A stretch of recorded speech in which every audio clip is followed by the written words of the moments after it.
Hi, this is Phil, and I'm here to make sure you know all about the Capes and Lunatics Patreon. Don't miss out on all new episodes of Wade's World, Boob Windows and Long Boxes, our Hard R movie reviews, and so much more, all completely uncensored. Access starts for as little as $1 a month, full videos when you pledge $3 a month. Check us out at the link in all of our show notes, or just go straight to patreon.com/capesandlunatics. Hope to see you there. Hi, I'm Ray. And I'm Saren. We're your Spider Baby hosts from To Know Her Is to Fear Her, a Spider-Woman podcast, as well as proud members of the collective.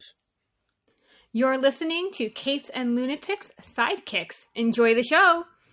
This is Luca Perich, and you're listening to the Capes and Lunatics Sidekicks podcast. I'm here for Peter. I love Batman. Wait a minute. What? That's not how this works. That's not how any of this works. Today it does. Ray's definitely gonna hear this. What? Ray's definitely gonna hear this. That's right, kids. Welcome back to the Ultimate Spider-Cast. I am Phil. Joining me, as always, King of the Dogs. It is. Queen of the Dogs. Queen of the Dogs. Blue Helmet. Footballs. Alright, so you heard Ray's voice. Today, part 2 of our crossover with We Are the Night. He's Batman. Batman podcast. We're going to be covering Spider-Man, Batman's Disordered Mind. Once again, Psychosomatic. Once again by Mr. J.M.P. Mateus. And artist on the stand of Mark Bagley. Who's that? The Spider-Man artist. Exactly. And get to see him drawing some Batman.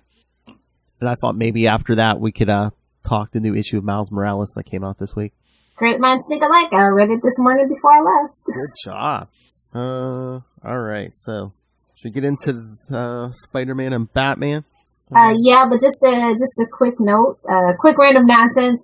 Snake Eyes wasn't that bad.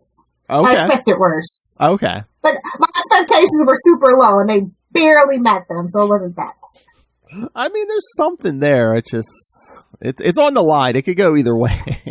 I definitely want to see them expand the universe. I think this is an okay jumping off point. But I mean, did you see Baroness is a poser, right? Totally. Okay. Oh, hey, look, it's Russell. Oh, he said. Obviously, he's not reading Urban Legends, so it's fine. What? Fear State's he must be talking about the main 2 books. I was going to say, Fear State's not out yet, Russell. I thought you were all waiting for that. He says Moon Knight had a better comic this week than Batman's has in years.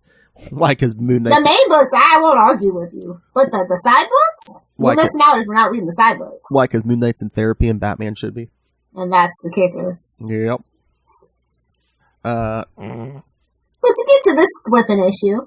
Yeah, true. Where's the Joker nuggets? Wait for it. You might get some in this issue. Oh! I said what I said. Side books included. I'll respectfully agree to disagree then.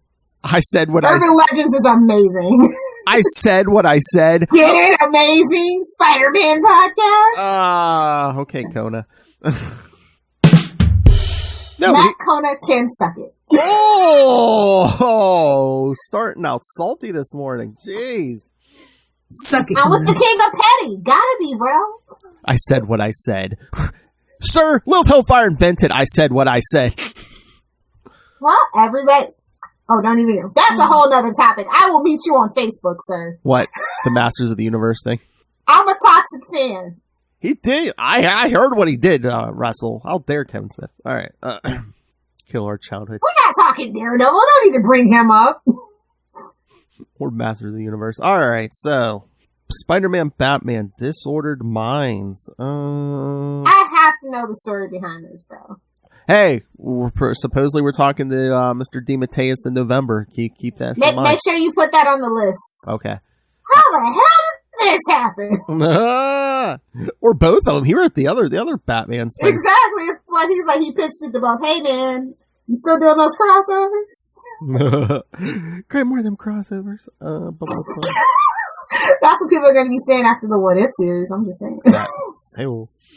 It's September 1995. Oh, back in the 90s. Oh, yes. Comic books were really cool. As we get with the editor's note in the story, yes, it's like smack in the Clone Saga, yes. So yeah, this gem might have been missed by some. Yes. Penciler Mark Bagley, writer James D. Mateus, inker Scott Hanna, Mark Farmer, colorist Electric Crayon. Now that's a stage name. That was a company. Letterer Richard Starkings, editor Eric Feen, and Danny Fingeroff. Fingeroff. Danny. Good lord. Oh, a bunch of topical references, you know. Bill Clinton, Rush Limbaugh. Oh, I haven't thought about that man literally since 2001. A good 20 years, bro. It's so funny because on the list of all these characters mentioned, it goes the Penguin, the Riddler, Two-Face, Rush Limbaugh. And that's what happens when you get your DC and your Marvel that's set in New York, you know? That's what happens. Oh, more Orson Welles, David Hasselhoff, Dolph Lundgren. I missed two of my favorite guys. That's cool. That's cool. I missed all these references. Speaking of Masters of the Universe, Dolph Lundgren. Hell, he can punish Lilith Hellfire. Hell. I was just scrolling through all the mentions and stuff. Okay, so here's the synopsis. Again, that's the DC meets Marvel. All those topical reference Marvel loves to put. Yep. In the beginning of the story, it shows the respective heroes awakening from their nightmares about the deaths of their loved ones. Spider-Man sees his Uncle Ben Parker murdered. Take a drink, future Lilith. And when the killer reveals himself to be the Joker... what the heck? It's bad enough he was the killer of Bruce Wayne's parents in that movie. Now we're going to Uncle Ben. See, you know Uncle Ben's Mephisto, just saying. I know. Then, get some more drinks ready, future Lilith. Batman witnesses the death of his parents at the hands of Carnage. Oh. I just want to cry. And the reflection of their roles as superheroes. At Ravencroft. This is why Marvel can never own. This is why Disney can never own DC. This story will be the first movie they make, bro. Literally, I guarantee you. At Ravencroft Institute. Oh my god, can you imagine? They would so merge that in Arkham if they ever brought these two. Bro, the Arkham inmates would eat that place alive, bro. Just saying. Oh yeah, the Joker. Harley Quinn could definitely get a job there. Oh yeah, the Joker, yeah. Yeah, but at Ravencroft, Spider-Man is at the Institute at the behest of Dr. Ashley Kafka, who looks like the Baroness here, to oversee her attempts to cure Carnage of his mental condition. Despite the high-tech containment system, Carnage breaks free and battles Spider-Man. But you don't say. Get out of town. I would have never expected it. In the 90s, get out of here. Yeah, Carnage breaks free and battles Spider-Man, but is then stunned and reverted back to Cletus Cassidy by the Institute's heavily armed guard. I can't take the guy named Cletus seriously, bro. He's a serial killer. Heavily armed guards utilizing microwave guns. Captain Cold wants his invention back, bro. Speaking of microwaves, Russell said they should have Kraven hunt some Joker nuggets. Oh my. Kraven couldn't find Joker nuggets if they hit him in the back of the neck. Hey-o. Where's the Joker nuggets? Why? Because P.S. Nobody tell Rob. This podcast is rated teen plus. But why Kraven? Because he's wild, like an animal. That's right. This thing is rated. This thing is rated D, or this thing is rated N for. Nobody tell Rob. I love it. Oh my god, we need that at the beginning of our Patreon. Yes. This is not a production of the Southgate Media Group, so don't judge them by the following program. Plot twist: the drapes do not match the. Whoa! What? Russell, he started. Oh, jeez. I guarantee you that. All right, here's my theory. Russell's Mephisto. Okay. What's that make Ray? Oh, Batman. I love Batman. Ray Ray is secretly Loki. Hashtag fight me. It's a lot of meat. All right. Chaos incarnate, bro. Exactly. Kafka is confused as to how Carnage was able to resist the high intense levels of heat wave from his prison that neutralized the symbiote. She determines that the only way to neutralize the symbiote is through Cassidy's mind. Somebody call Dr. Sandra Goodlove McGuffin stuff. She has the mind of a 5-year-old right now. Come on. Still smarter than most. The bat, you know what, either drives him insane or makes him revert to childhood.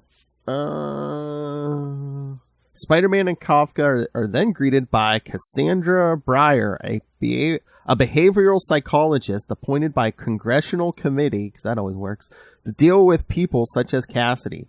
Breyer's solution to Cassidy's hostile mentality is to insert a biotechnic computer chip into his body. Somebody get Cable on the phone. We need a technovirus. Oh, Lord. A high-tech 90s rectal exam. Jeez. I mean, alien abductions were really, the reports of those were really up in the 90s thanks to X-Files and stuff, so this kind of makes sense. True. But yeah, she wants to insert a biotechnic computer chip into his body to control and pacify him. However, Kafka and Spider-Man are opposed to Breyer's unethical methods. Mad scientists. But they are overridden by Breyer as her method puts an end to Cassidy's terror as Carnage. Sure, Jan. Kafka and Spider-Man have no say to prevent Cassidy from undergoing the implant surgery. I think we know where this is going. Meanwhile, in Gotham City, a whole city that can use some computer chips, Batman stops the Joker from unleashing Joker venom-infested bats. Infected bats. He's like, you don't like my present, boo? I did it for you, man. I love you, man. Later, at Arkham Asylum, Breyer and Kafka are viewing the security footage of an imprisoned Joker from Dr. Arkham's office. Oh, he's still around? Okay. Breyer consults with Arkham on using her biotechnic chip to solve Joker's insanity. Dr. Arkham... I don't know how to tell y'all. He's not really insane. He's actually crazy like a fox. That's the gag. He's just like that guy. He just likes to kill and cause chaos. Wild, like an animal. I'm just saying. Somebody's got to retcon it, and he's just a criminal mastermind that plays like he's criminally insane. I mean, nuts. You want to get nuts? Come on, let's get nuts. We live in a society. Thank you, Costanza. Yeah, Dr. Arkham is unsure of Breyer's method, but is convinced when Breyer surprisingly shows a pacified and timid Cletus Cassidy in handcuffs. Breyer fully explains to Arkham that the chip not only calmed Cassidy's aggression, but subjugated the symbiote into a state of dormancy because, without Cassidy's violent emotions, the symbiote had nothing to feed off of and is therefore tamed. I don't think that's how symbiotes work. I don't think that's how alien life forms work. I'll let it slide because it's a crossover and they're trying to merge two types of physics. And it's 1995. Sometime later, the Joker is implanted with the chip and is displayed along with Cassidy in a press conference in front of Arkham Asylum as Breyer praises the use of the chip. Afterwards, Breyer and a driver escort Joker and Cassidy through Gotham. You're welcome, Rob. The driver is uneasy at having the two criminals too closely unguarded. Breyer assures him that the two are no longer the men they once were and that the Joker and Carnage are dead. Sure, James. Yeah, sure. That always works. Oh, sweet summer children. Mm-hmm. As Breyer says this, the driver is impaled by Carnage. Right? As if that's some form of magic. Plot contrivance, if you will. The symbiote explains to Breyer that the chip proves useless in containing him, and he has been waiting for the right minute to explode. Whoa. Oh. That's pretty damn big. Whoa! Well, you know he's going to listen to this one. Whoa, that's pretty damn big. It's a lot of meat. As the car they're in crashes, Carnage holds both Joker and Briar hostage as the government escorts are at a standstill. A guard then reveals himself to be Batman. Dun, dun, dun. I love Batman. It was the professor in the conservatory with the Batarang. Carnage shows Batman that he is entirely different from the usual Batman Rogues Gallery nemesis. While Carnage is talking, Spider-Man appears and saves Briar with his webs. Spider-Man and Batman attack Carnage. Oh, good lord. However, Carnage... Talk about your sticky situation. Ew. Yes, Matt Conan, you can suck it. Whoa! Not in the face! Suck it, Conan. However, Carnage escapes along with the Joker by shooting shards of tentacles at the guards, forcing the heroes... I don't think those are tentacles.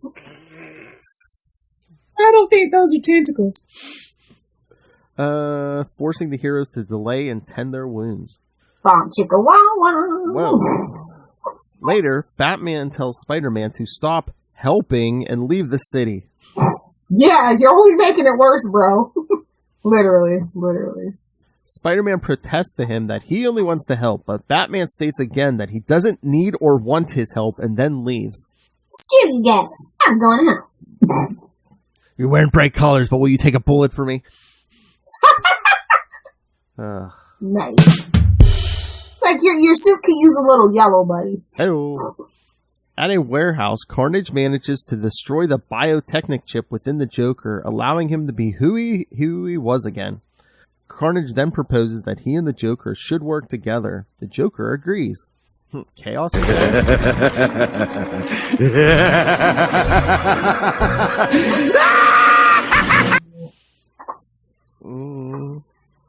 At the Batcave, Batman researches Cletus Cassidy and realizes that his psyche is too unfathomable to grasp.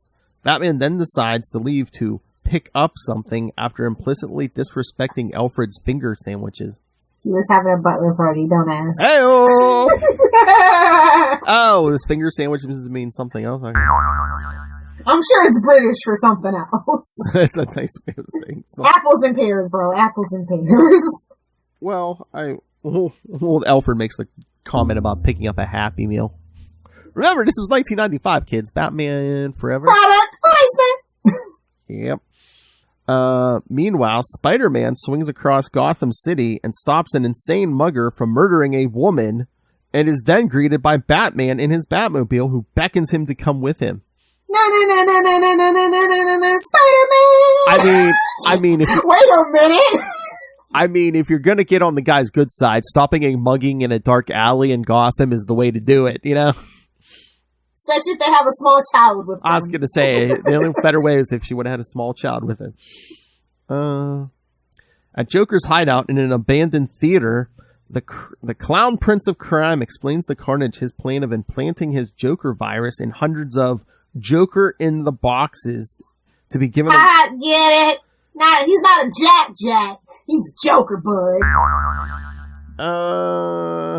To be given away to needy tots as their Christmas present. That monster! I know. You make them orphans and then make them work for their orphan freaking scholarship. How dare you, sir? He's trying to stop the Robin, the Batman sidekick train. That's what that is. Exactly. It's got carpal tunnel from that crowbar, man. Come on. Hey! Sorry, kids. Lilith Hellfire got a 17th new dog, so. That's not even the new one. Oh, the old one's getting jealous. Yeah. He's being quarantined right now, so they're really pissed. Mama, how many more? How much more love must we share?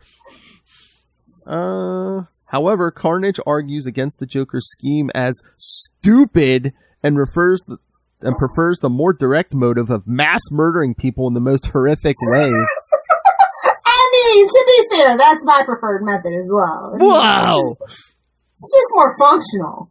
I mean, Lilith's method is get him to buy you dinner first, then kill him. Well, that's when you prove you deserve it, you know. Oh, I can only suspect, then you just prove it. And on a completely unrelated note, your garden is looking quite lovely in the backyard there behind the house. Roses. Tulips, hail. Hail. This disgusts the Joker, who proudly proclaims that style and theater are the better route. The Joker decides that teaming up with Carnage is wrong, comparing him He has no style. He has no flair. comparing him to David Hasselhoff. And eyes eat the hamburger. Wasn't this Baywatch Hasselhoff at this Yeah, point? I was like, wait a minute. 95, maybe. Hasselhoff. No, actually, Knight Rider's my favorite David Hasselhoff. I'm not gonna lie. Damn Skippy. Shout out to the remake. May it rest in peace. It was not that bad for a reboot compared to what we get nowadays. Just saying. That was another part of my childhood besides G.I. Joe, Transformers. Knight Rider. I was there live, kids. Live, I tell you. After infuriating Carnage, Joker makes his leave through a trap door because Joker is fancy like that. From a safe distance, the Joker uses a remote detonator to destroy his hideout in a massive explosion while Carnage is still inside. I mean, it could work. I mean, it's, fire. Fire. Burn it down. It is 1995. Oh, we've never recovered culturally from Beavis and Butthead. But it did give us diarrhea, so there's that. Hey! Hold on. Oh boy, somebody's in trouble. Yeah, it's like Noah's Ark over there, kids. But yeah, again, as I said, I really like the art in this. This is Mark Bagley, my favorite Spider-Man writer. And as we'll get to after the synopsis, yes, this is Smack in the Clone Saga, and it will tell you kind of where. But yeah, of course, like I said, Bagley, my favorite Spider-Man artist, and it was just a bonus at this point that he drew Spider-Man and Joker. I mean, Batman Joker. Too many characters. So many characters. You think that's like the dream? I gotta hit all the characters if I can. Meanwhile, traveling in the Batmobile, Batman apologizes to Spider-Man for denying his help and that having a friend who knew about Carnage. Batman doesn't do friends, dummy. Neither do you. I know. When have you ever had a sidekick? Never. Nobody wants to. He knew about that having a friend who knew about Carnage may prove helpful in arresting the symbiote. Thank you for being a friend. They're traveling down the road and back again. You're repelling and confident. Yeah. Hey, Golden Girls theme still slaps since then. That and DuckTales. Just saying. All they need is call. Two of the best theme songs ever to a TV show. That's what we need, man. They're gonna call in Deadpool to give him the B. Arthur. Nice. The two manage to track Carnage's location through a remnant of his chip by tracking its frequency. Oh Lord, what is this, hackers? In 1995. We're tracking. I'm in. I'm just waiting for them to say it. We're tracking him through the intranet. What is this newfangled computer? We tracked it through its software, sir. Through a remnant of his chip by tracking its frequency and discovers the ruined theater. The two discover the body of Carnage, but it proves to be it's a trap! As Carnage grabs hold of Batman, who tells Carnage he'd rather die than submit. Hey-oh, I feel the same, Z's. Hey-oh. Just ask you if you wanted any appetizers, ma'am. Come on. As Carnage is poised to make the killing blow on Batman, the Joker interrupts and tells Carnage to back off from killing Batman, as he is the only one. That's my boo! That's right, as he is the only one who has the right to kill, quote unquote, his Batman. Oh no! If you don't ship it, you're not doing it right. Hey-oh. Joker then reveals a Joker in the box containing the. Pop goes the weasel. Get it? Joker was ahead of his time. Instead of D in a box, it was Joker in a box. Containing the deadly virus, announcing his plans to unleash it announcing his plans to unleash that Joker in the box immediately. I bet. Hey-oh. Spider-Man expresses shock at Joker's mindless disregard for human life, while Carnage displays abject fear of being killed, giving Batman the edge in combat with the cowardly villain. Spider-Man then snatches the Joker in the box from the Joker with his web shooter. Flip, flip! As Batman subdues a weak-minded Carnage into submission, forcing him to revert back to Cassidy. Spider-Man tracks down... Cletus! Spider... Doesn't he live next door to Russell? You're gonna leave them Kentucky boys alone. They don't bother nobody, okay? Just some good They old... make their moonshine. Just some good old boys. Never meaning no harm. Man, we're talking a lot of 80s TV here today. It's fine. It's fine. You're Gen X. I'm a millennial. It's fine. It's natural. Just let it wash over you. Oh my! It doesn't feel right, bro. Spider-Man tracks down Joker and grabs hold of him and threatens to kill him, which delights Joker, who is eager at the chance at driving a goody two-shoes in the cold-blooded murder. It's always on his mind. But they say that's why he can't lift Thor's hammer, because he's very hesitant to kill. So unleash your inner Ditko. Spider-Man relents, releasing Joker and taking him down with a punch, knocking him into unconsciousness. I was going to say, if Batman can knock him out, kid, come on, you got super strength, come on. With the defeat of both Carnage and the Joker, both Batman and Spider-Man thank each other, wordlessly with a handshake. Spider-Man swings off, returning to New York as Batman watches over Gotham. You did good, kid. Now get the flip out of here. And, of course, it's the editor's note. The events of this story occur before Spectacular Spider-Man 229, when Peter and Mary Jane leave town, and Ben's the only one true one now. We'll never go back on that now. Imagine if they, I want them to just, do, a 12-issue maxi series about what would have happened if he was that actually they decided to go that route. Either that, or it's like at the end of 75. What if Peter had been killed instead of Ben? Oh, it would have been riots in the street, though. Let's be honest. You would have rioted too a little bit, right? Yeah. But I'm just saying, let's get the what if of that. Can you imagine? Peter gets killed, he doesn't crumble to dust, and Ben's like, "Oh crap, he was the original. Oh crap, he's dead." I'm the clone, and he's the dead one. Oh no. I mean. I think that would be hilarious, honestly. I mean, it'd be easy to take Peter's place then, because there would only be one of them. But I don't know if Mary Jane would like that. But she's like, don't die. It's just like you're gonna have to dye your hair back, buddy. No. I don't like blondes. And Batman refers to Carnage using part of the symbiote to wrap around the body to make anyone think he's dead is a nod to the Maximum Carnage affair. He said, as Carnage used the trick in the said story arc. So yeah, kids, we got. Isn't every Carnage issue a Maximum Carnage affair? Just saying, not for nothing. I heard a good point on another podcast not too long ago. They're like, how big of a garbage pile was Maximum Carnage, and they still reprint that thing. How many times did that thing be reprinted? Because fans are suckers, bro. We are freaking suckers. It's one of the most famous ones, I guess, and everyone's like, "Oh, Carnage." The art's pretty good, and if you like violence, oh yeah, it has its selling points, but it was a steaming garbage, bro. I know, but just every issue of Spider-Man's like, "Do I have to sink to their level?" Yes, you do. You live in New York. Stop acting like that. Oh my! No offense, New Yorkers. You know how y'all are. I mean, come on. I mean, New York could be worse. You could live in New Jersey. We're doing me now. Hive of scum and villainy? We're doing me now? You may summon him. I do it for free. Alright, so what did you think of this, Lil? Like I said, it's better than the other one by miles, story-wise. I know, which is weird, because it's the same writer.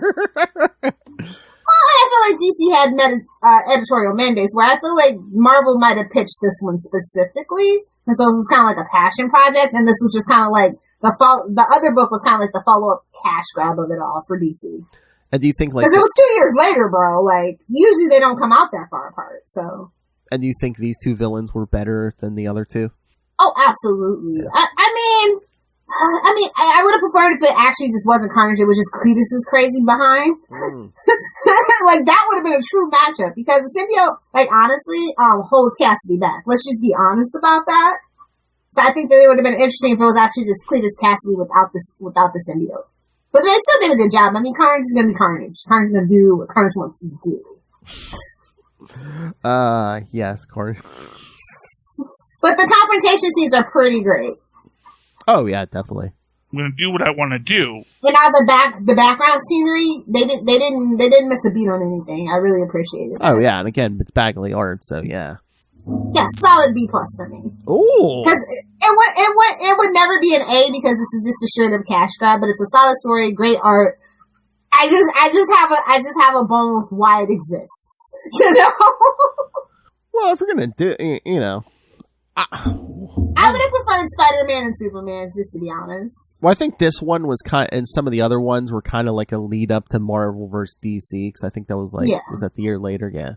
That's all I'm saying. Like, I just feel it's a little mismatched. Like, Spider-Man's a little, like, the personalities clash just a little too much, whereas when we'll get there, Batman and Daredevil, that makes absolutely perfect sense to me. Yep. Oh, yeah. I mean, if Matt Murdock had money, he would literally be Bruce Wayne. They wouldn't make the Tony Stark and if Daredevil had the money, it wouldn't be Tony Stark and Bruce Wayne. It would be Matt Murdock and Bruce Wayne. All day. There's a story. There's a what if. What if Matt Murdock was a billionaire? What would he do? He wouldn't be a lawyer. Oh my God! He would just do a bunch of corporate takeovers and just like crush Fisk with economics. Okay, we're gonna pitch that to our good buddy Chichester. Yes. We're like, we know you're super busy, but you know, if you just want to put some thoughts down, maybe if you ever get an itch to like pitch a story, just courtesy of us. Write the story. Just give us a shout out in the credits. That's all. Podcasters, make them Phil and Lilith podcasters. I was gonna say Matt Murdock's lawyers or something. No. We could never compete with Foggy. Oh my God, we could be like we could be like people on the radio. Oh, did you see what Murdoch did this? Talking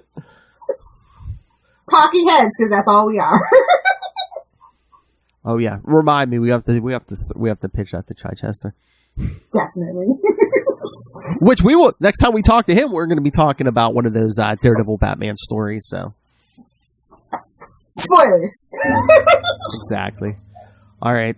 So you want to talk to Miles Morales from this week? Yeah, let's do it. I have thoughts. The conclusion of it's a pretty good book. The conclusion of the Clone Saga. Was this the penultimate issue or not? Conclusion 28. Wasn't it? Because that didn't feel like a conclusion. I mean, I guess. Was it just me? I feel like there's just one more story that's missing then. It seems like they wrapped it up kind of quick, you know, because it's basically just evil clones like, I have your baby sister, meet me on the bridge, and we all know how bridges go. Never meet anyone on the bridge. Hey, sit. Sorry. That's okay. So is Miles just like standing here going, don't pull Peter, don't pull Peter. What was the I feel like this didn't live up to the hype. It probably never was gonna live up to the hype.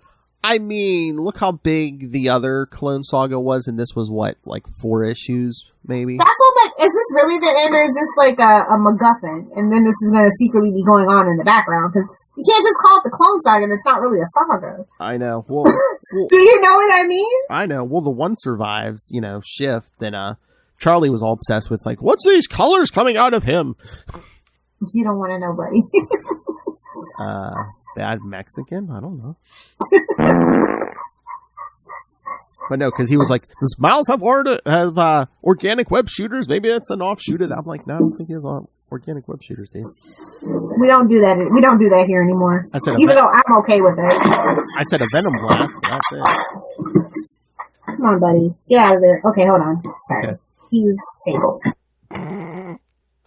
This episode brought to you by the Lilith Hellfire Zoo. The Lilith Hellfire home for wayward dogs. But yeah, I mean, like we were saying, this Miles' Clone Saga, only 4 issues. Yeah, seemed like this last part they wrapped it up pretty quick. Yeah. I mean, I didn't want it to go on as long as the real Clone Saga, but I thought they would give 6 issues. But I feel like 6 issues is a perfect amount to condense like a Clone Saga story down into. Do you think there was some kind of mandate to make it this long, or? I don't know. I feel like they have kind of carte blanche over there, and they kind of just do what they want. I do know. Outside of the crossovers, you know? Yeah, I mean, I wonder if is something else coming, because I know Miles is getting that new costume. Did you see that new costume? Another one, yeah. They're trying to catch up to the video game, in my opinion. I guess.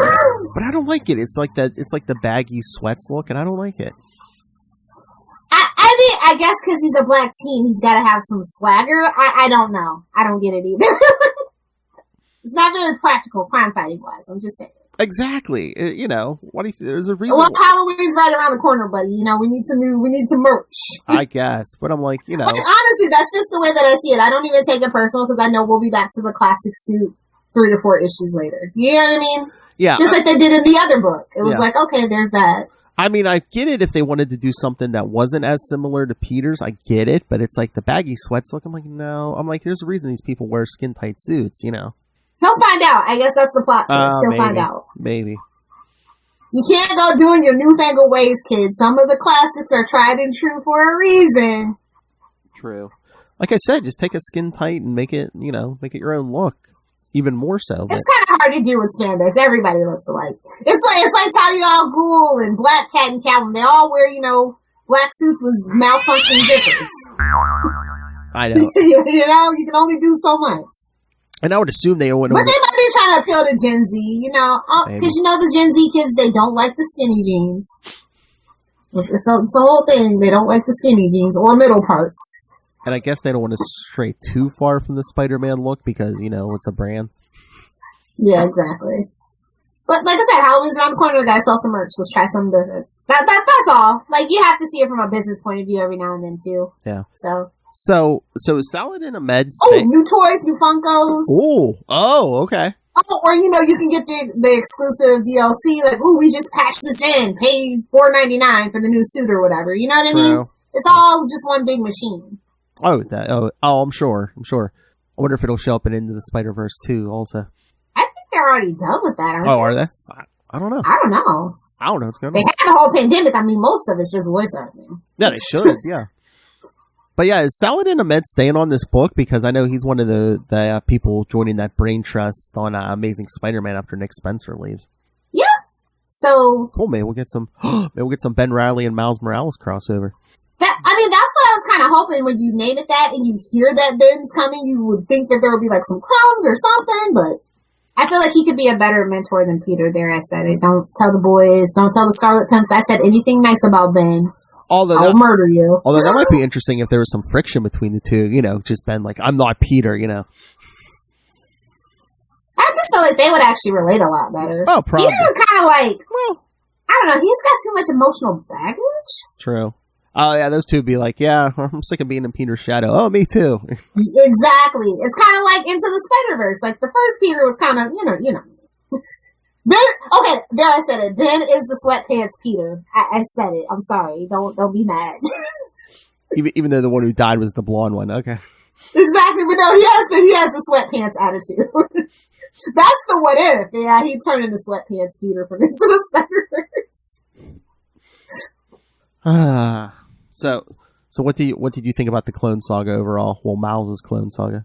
I'm very happy that it was short, but at the same time, I do feel like they took a few missteps and that it was too short. Yeah. Like, this isn't even like a proper trade, really, to be honest. I mean, is the other problem? It's like, was the assessor thing behind the whole thing, and it's like we really haven't gotten the whole story behind the assessor yet either. That's what I'm saying. Yeah, just something's missing, and I guess hopefully the next arc it'll all connect. And, like, I don't know, for lack of a better word, come together more organically, because this did feel like it came out of nowhere. Yeah, because that's the thing. I don't know if he can even reveal the origin of the Assessor yet, because like I said, it showed up in the Iron Man annual and that Infinite Destinies thing, so it's like, is it part of like that bigger thing now? So they have to wait to reveal everything about the Assessor? It's like, okay. And this is why we don't hop from event to event to event. Or we keep people and characters in their own little pockets. Just food for thought. Modern comics has become such a behemoth that it's kind of annoying at times. Mm-hmm. Because, I mean, love it or hate it, the original Clone Saga, you knew who the Jackal was. You knew what his motivation was. Gwen Stacy. It always comes back to Gwen Stacy. Exactly. All right. So, I mean, the art's solid. That's really the only reason why I'm here. The story is, the plot, the pacing of it is pretty good. mm-hmm. They just need to learn to do some more connective tissue, breadcrumbs, so you can at least guess. Like, I just feel like this came out of nowhere. I'm guessing. That's all. Guessing the new suit's either coming in the next issue or the issue after, because it looks like the cover for the next one is his mask laying on the ground. So, how many times are we gonna do? They didn't have him throw it in the garbage can. Miles Morales, no more forever.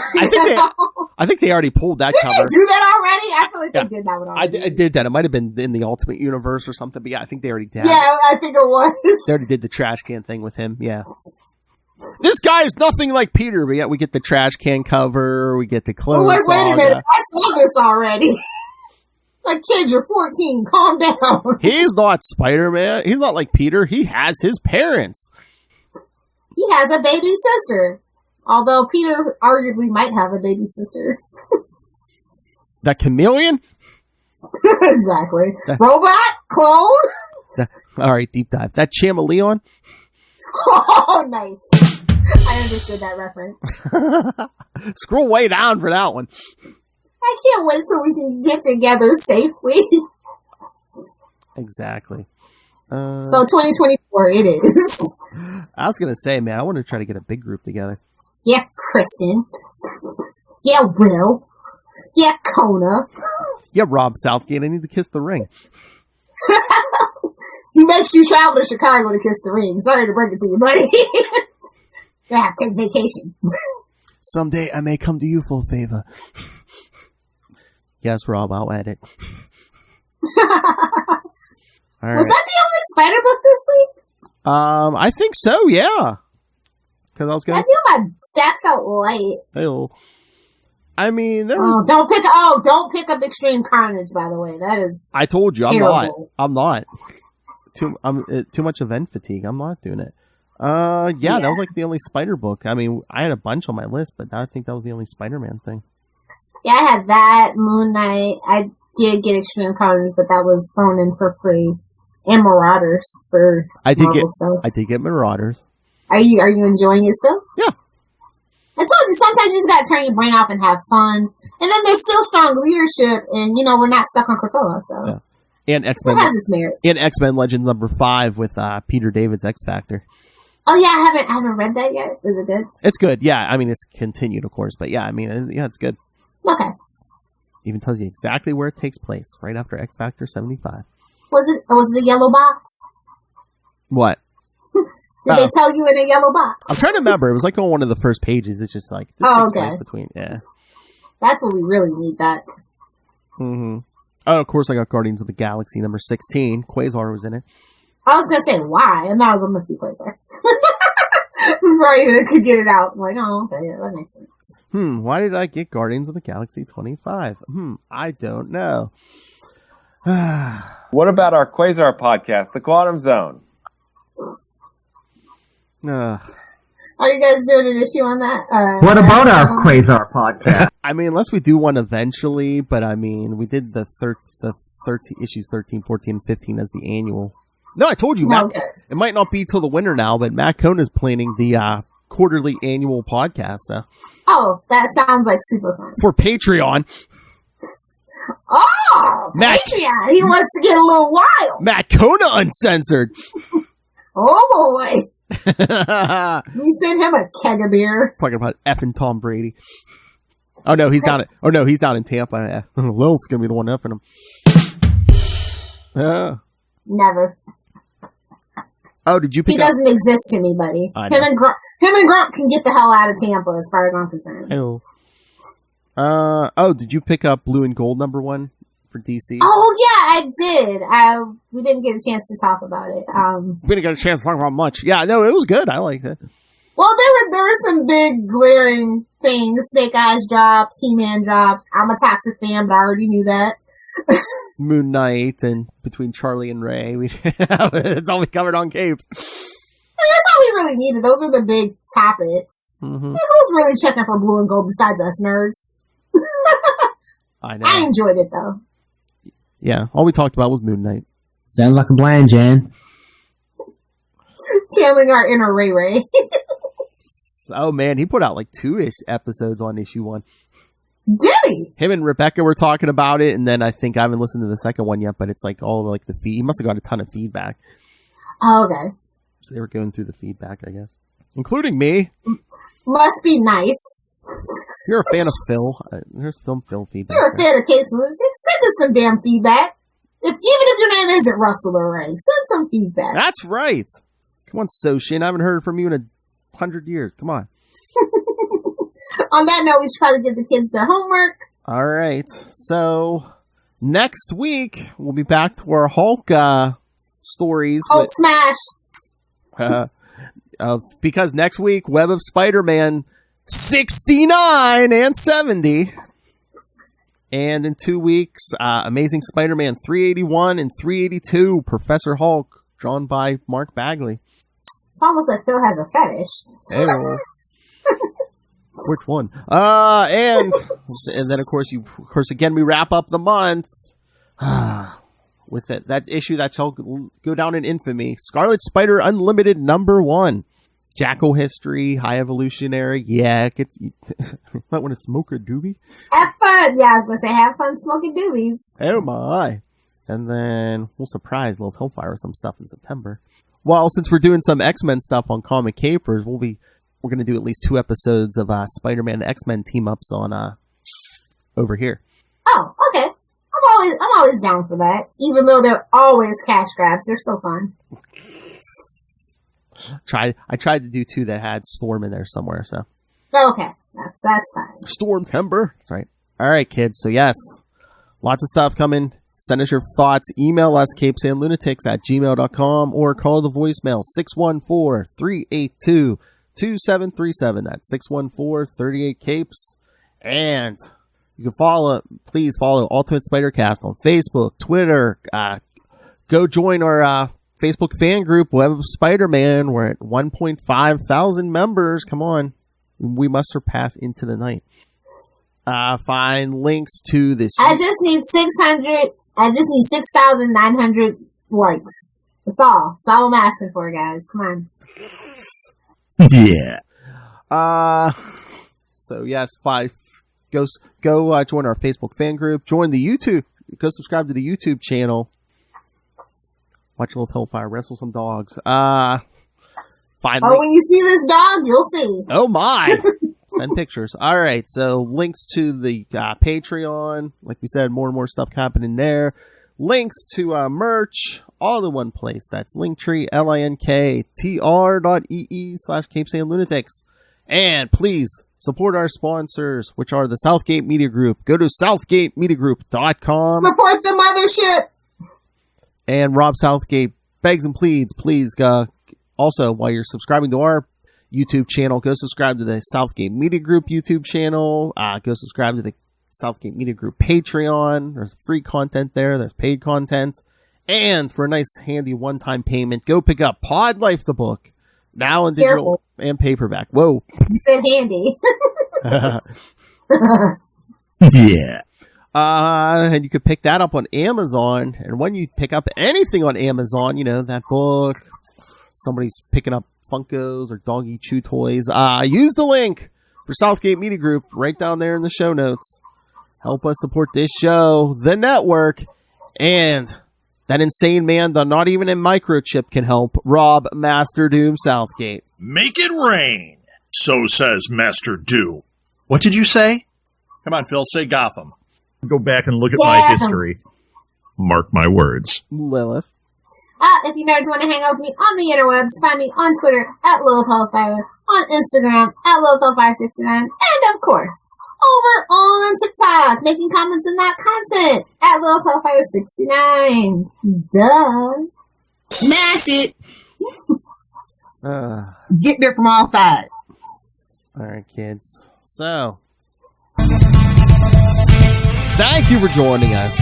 Again, remember, Join us next time, because you know Lilith will be here for Web of Spider-Man 69 and 70. Exactly how you say it. Spider Hulk. But until then, swing on. Swing on back. Thwip.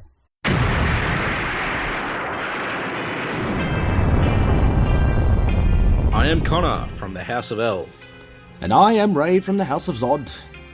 We are two of the many survivors of Krypton's destruction, and we have made our home in Australia, and dare I say, have become Australians, for better or worse. But we have also decided to read Superman comics, read Superman books, watch Superman shows, cartoons, movies, basically everything Superman, and from an Australian perspective as well.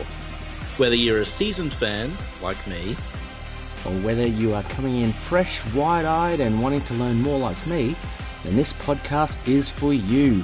Join us for our bi-weekly adventures available on all good podcast catchers. So just search for Last Sons of Krypton, a Superman podcast. We'll be coming to you from Australia or some cosmic dimension, wherever we are that week. Up, and away.